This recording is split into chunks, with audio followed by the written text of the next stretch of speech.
भारत के इंतखाबात में मोदी की जमात को बढ़तरी के बावजूद बड़ा धचका, बीजेपी सादा अक्सरियत हासिल करने में नाकाम। इत्तेहादियों की मदद से हुकूमत बनाना होगी, कांग्रेस की सीट्स में हैरान कुन इजाफा। भारतीय लोकसभा इंतखाबात के नताइज की आमद का सिलसिला जारी। मोदी की जमात बीजेपी को 239 सीट्स पर बढ़तरी हासिल, इत्तेहादियों के साथ मिलकर 292 सीट्स बन रही हैं। कांग्रेस के अराकीन 100 सीटों पर जीत रहे हैं, इत्तेहादियों से मिलकर 232 सीट्स हासिल करने का इम्कान। भारत में हुकूमत बनाने के लिए 272 सीट्स जीतना जरूरी। दिल्ली की 7 नशिस्तें बीजेपी जीत गई। अरविंद केजरीवाल की आम आदमी पार्टी सिर्फ पंजाब की 3 नशिस्तों पर आ गई। पंजाब में बीजेपी इत्तेहाद को बदतरीन शिकस्त, एक सीट भी ना ले सका। बिहार, मध्य प्रदेश, गुजरात और आंध्र प्रदेश में मोदी का एनडीए इत्तेहाद आगे। यूपी, महाराष्ट्र, केरला और तमिलनाडु में कांग्रेस इत्तेहाद की फतह।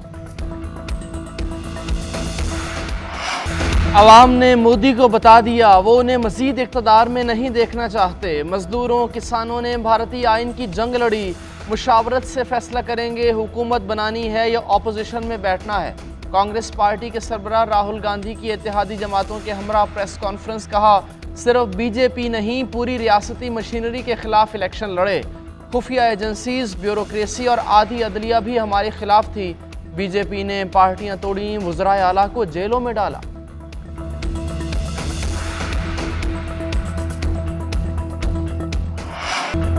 हम तीसरी बार हुकूमत बनाने जा रहे हैं। दुनिया के शफाफ तरीन इंतखाबात हुए, कोई उंगली नहीं उठा सकता। मुखालिफिन इतनी सीट्स भी नहीं जीत सके जितनी बीजेपी ने अकेली जीती है। 1962 के बाद पहली बार कोई जमात तीसरी बार इख्तिदार में आएगी। भारतीय वज़ीर आज़म नरेंद्र मोदी का कारकुनों से खिताब, कहा मुश्किल फैसलों का नतीजा दुनिया की सबसे बड़ी मुश्किल सूरत में निकला। हमने अपने दौर में गरीबों को गुर्बत से निकाला, जीएसटी और बैंकिंग जैसी इस्लाहात की, अपने अच्छे काम जारी रखेंगे।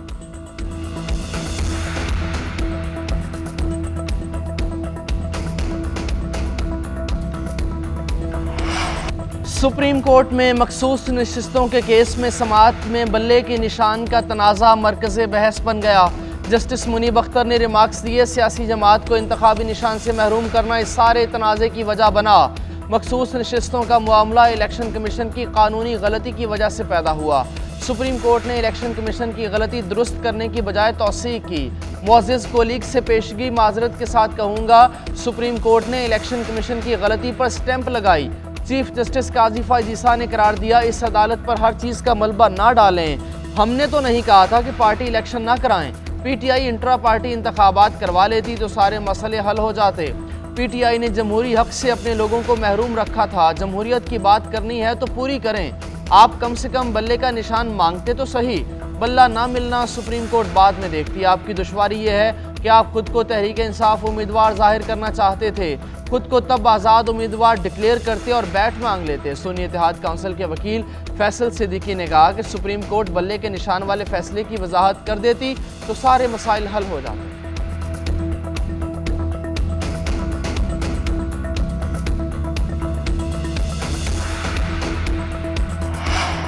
मखसूस नशिस्तों के केस में चीफ जस्टिस काजी फ़ाइज़ ईसा और जस्टिस अतमिन अल्लाह के दरमियान जुमलों का तबादला। जस्टिस अतमिन अल्लाह ने कहा कि पीटीआई मुसलसल शिकायत कर रही थी कि लेवल प्लेइंग फील्ड नहीं मिल रही। चीफ जस्टिस ने मुदाखलत करके कहा, लेवल प्लेइंग फील्ड का मामला इस वक्त सामने नहीं है, जब आएगा तब देखेंगे। जस्टिस अतमिन अल्लाह ने कहा, मुझे बात मुकम्मल करने दी जाए। पूरी रियासती मशीनरी एक पार्टी को दबाने के लिए मसरूफ रही। केस के असल स्टेक होल्डर्स वोटर्स हैं, जिन्हें मद्देनजर नहीं रखा जा रहा। सबसे बुनियादी आईनी हक वोट का हक है। हमें देखना है कि वोटर्स के हुकूक का तहफ़्फ़ुज़ कैसे हो सकता था। बहुत एहतराम से अगर सच सब बोलना शुरू करें तो बहुत कड़वा है।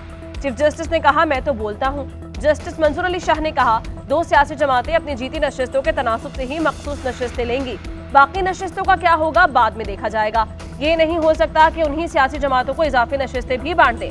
ऐसा करने से फिर मुतनासिब नुमाइंदगी का उसूल कहाँ जाएगा।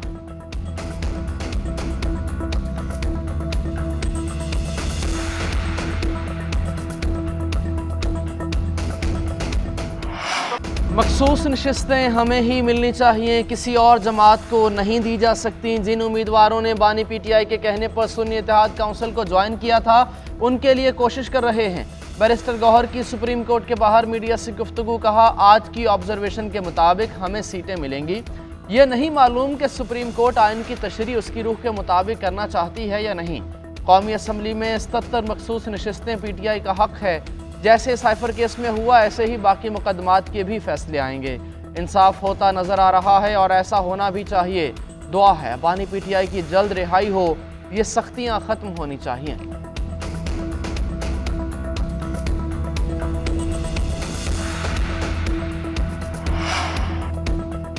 सीपैक के तहत पाकिस्तान में बेपनाह तरक्की हुई। सीपैक एक नए मरहले में दाखिल हो रहा है। B2B इसका सबसे अहम जुज़ होगा। चीनी कंपनीज के साथ ज़राअत के शोबे में मुआहिदे किए जाएंगे। वन बेल्ट वन रोड सदर शी जिनपिंग का शानदार मंसूबा है। मंसूबा अक्कासी करता है कि दुनिया में अमन कायम के बगैर तरक्की और खुशहाली मुमकिन नहीं। वज़ीर-ए-आज़म शहबाज शरीफ का चीनी मीडिया ग्रुप को इंटरव्यू। कहा तेल के मुकाबले में कोयले से सस्ती बिजली बनाई जा सकती है। चारकोल से बिजली बनाने से अरबों डॉलर की बचत होगी। वज़ीर-ए-आज़म की चीनी कम्युनिस्ट पार्टी के शेंजन के सरबराह मेंग फेनली से मुलाकात। वज़ीर-ए-आज़म ने कहा कि पाकिस्तान चीन की तरक्की से सीखना चाहता है। चीन में वज़ीर-ए-आज़म की चीनी सदर और अहम मनसब से मुलाकाती शेड्यूल। दोनों ममालिक के दरमियान मुख्तलिफ समझौतों को हतमी शक्ल दी जाएगी।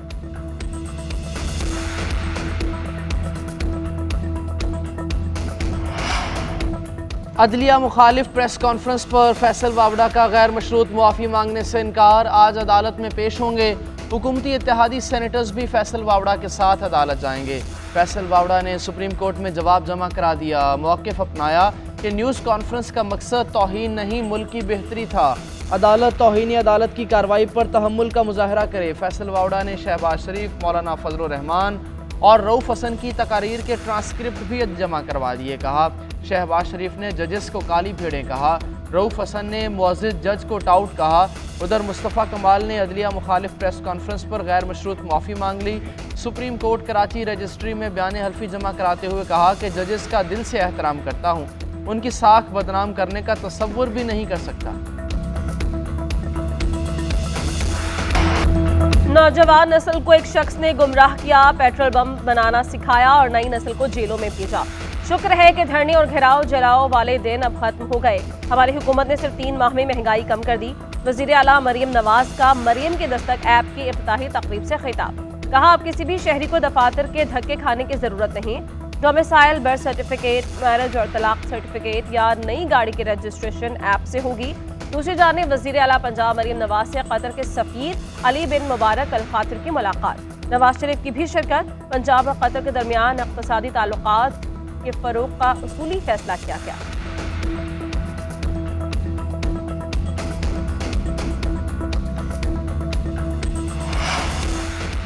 जस्टिस बाबर सत्तार के खिलाफ सोशल मीडिया मुहिम पर तौहीनी अदालत केस। गुज़श्ता रोज़ की समाअत का तहरीरी हुक्मनामा जारी, जिसमें कहा गया मुअज़्ज़िज़ जज के खिलाफ 3 हैशटैग पर मबनी मुहिम मुनज़्ज़म थी।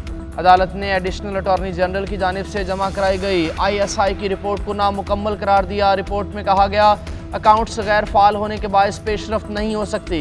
दौरान समाअत एडिशनल अटॉर्नी जनरल इमिग्रेशन हुकाम ने वाज़ेह किया कि ग्रीन कार्ड महज एक सफरी दस्तावेज़ है, इसका मतलब शहरियत नहीं। इस वजाहत के बाद हुकूमत ने एतराफ़ किया कि ट्वीट्स में लगाए गए इल्ज़ामात झूठे हैं। अदालत ने यह भी पूछा कि क्या ISI 5th जनरेशन वार का मुकाबला करने की सलाहियत रखती है। इस सवाल का जवाब नहीं मिल सका। पाकिस्तान में एहतसाब करना मुमकिन नहीं, मैं तो हिम्मत हार गया। सारा अलीट इसके खिलाफ है कि कोई एहतसाब या तहकीकात हो। लोगों को यकीन है कि पाकिस्तान में इंसाफ नहीं होगा। साबिक सदर आरिफ अलवी की मीडिया से गुफ्तगू। कहा चौकीदार घर का मालिक है तो मुझे कोई एतराज़ नहीं। चौकीदार ने घर पर कब्जा किया हुआ है तो वो बात कर ले। घर किराए पर लेने के लिए माली से बात करूंगा तो वो मालिक से बात करने का कहेगा। मीडिया के जरिए तो एस्टैब्लिशमेंट से बात नहीं हो सकती। इस वक्त मकामी ताजिर बाहर जा रहा है तो बाहर से सरमायाकार कैसे आए।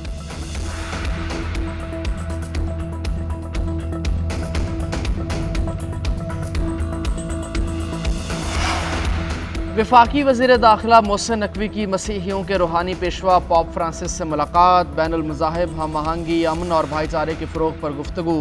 पोप फ्रांसिस ने सानहा जड़ावाला के बाद गिरजाघरों की फौरी तामीर और मुरम्मत के काम को सराहा। कहा वज़ीर आज़म की जानिब से पाकिस्तान के दौरे की दावत दी गई है, पूरी कोशिश होगी कि पाकिस्तान का दौरा करूँ। मोहसिन नकवी ने कहा कि मसला फ़लस्तीन पर आपका मौक़िफ़ ज़रूरतमंदाना है। पाकिस्तान में अक़लियतों का तहफ़्फ़ुज़ हमारी अव्वलीन तरजीह है।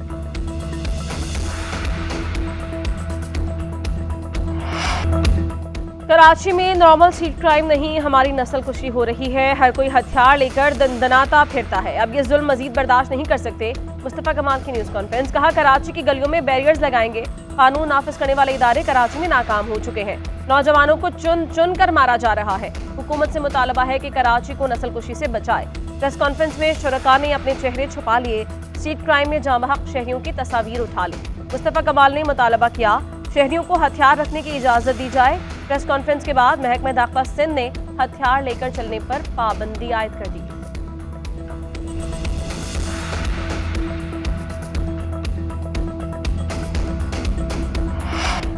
निकाह केस में सजा मुअत्तली और जल्द समाअत के लिए बुशरा बीबी की दरख्वास्त लाए। सलमान सफदर की वसातत से सेशन जज अफजल मजोका की अदालत में जमा कराई गई। मौक़िफ़ अपनाया कि ईद भी आ रही है, सजा मुअत्तली की दरख्वास्त को सुना जाए। दरख्वास्त में कहा गया अदालत ने दरख्वास्त पर 7 जून को दलाइल तलब कर लिए।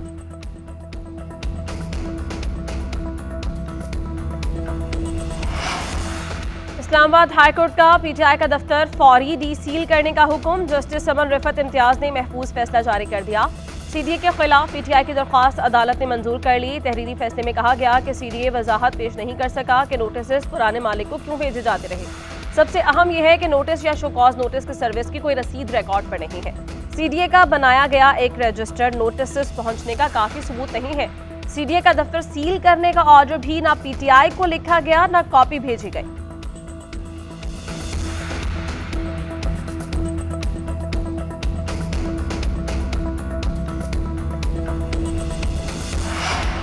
इस्लामाबाद का इलेक्शन ट्रिब्यूनल तब्दील करने की दरखास्तों पर समाअत। नून लीग के उम्मीदवारों की दरखास्तें समाअत के लिए मंजूर। इलेक्शन कमीशन का तहरीरी फैसला जारी, जिसमें कहा गया दरखास्त गुजारों ने इलेक्शन ट्रिब्यूनल पर जानिबदारी का इल्ज़ाम लगाया। निकात काबिल गौर हैं। 3 हलकों पर इलेक्शन ट्रिब्यूनल से रिकॉर्ड तलब। समाअत 6 जून को होगी। दौरान समाअत अंजुम वकील के वकील ने मौक़िफ़ इख्तियार किया था कि मुझे मौका नहीं दिया गया। ट्रिब्यूनल का तासुब वाज़ेह है। मुनसिफ की आवाज़ इतनी ऊंची थी कि जवाबदेह की आवाज़ दब गई।